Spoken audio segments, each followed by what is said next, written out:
So నా లైఫ్లో అమ్మ, నాన్న, చెల్లి తర్వాత ఉన్న బెస్ట్ పర్సన్ నువ్వే. ఎన్ని రోజులు మన కన్వర్జేషన్స్లో నన్నే కొత్తగా చూపించావు. అండ్ ఇది నాకు అర్థమైన మీ అండర్స్టాండింగ్, అలానే చూసుకునే విధానం లేదా మాట్లాడే విధానంలో ఏదున్నా సర్దుకుపోయే గుణం ఉన్నది. సో అడ్జస్ట్ అయ్యే మెంటాలిటీ ఉన్నది. సో నువ్వు మీ ఇంట్లో మీ పేరెంట్స్ని ఎలా చూసుకుంటున్నావో అలానే ఇంటికి వచ్చిన తర్వాత అత్తయ్య మామయ్య అని కాకుండా అమ్మ నాన్నగానే చూస్తూ లైఫ్ని ఇంకా అడ్జస్ట్ అవుతూ ఇంకా ముందుకి జీవనంలో let's go head and everything should be fine. I love you అను.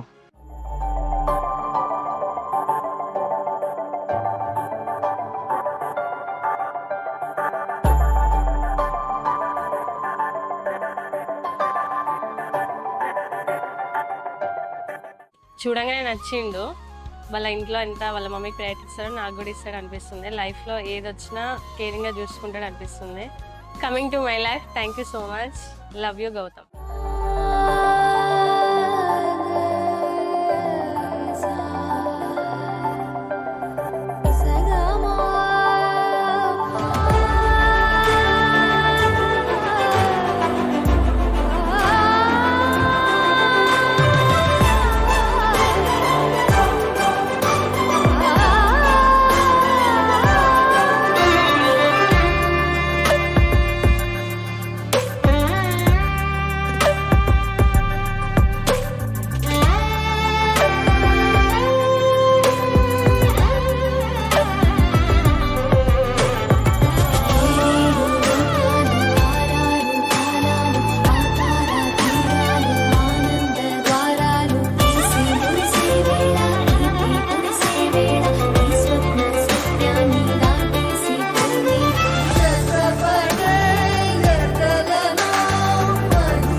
మా ఫ్యామిలీలో మమ్మీ డాడీ అన్న ఎంత ఇంపార్టెంటో మా బావగారు కూడా అలాగే.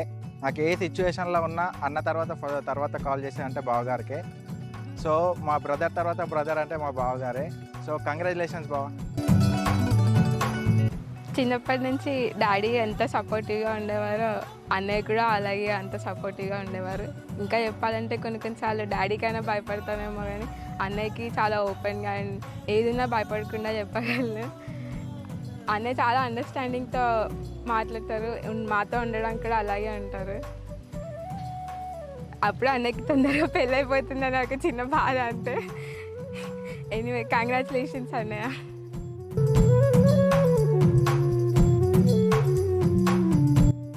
Congratulations Gautam. Happy married life నాన్న.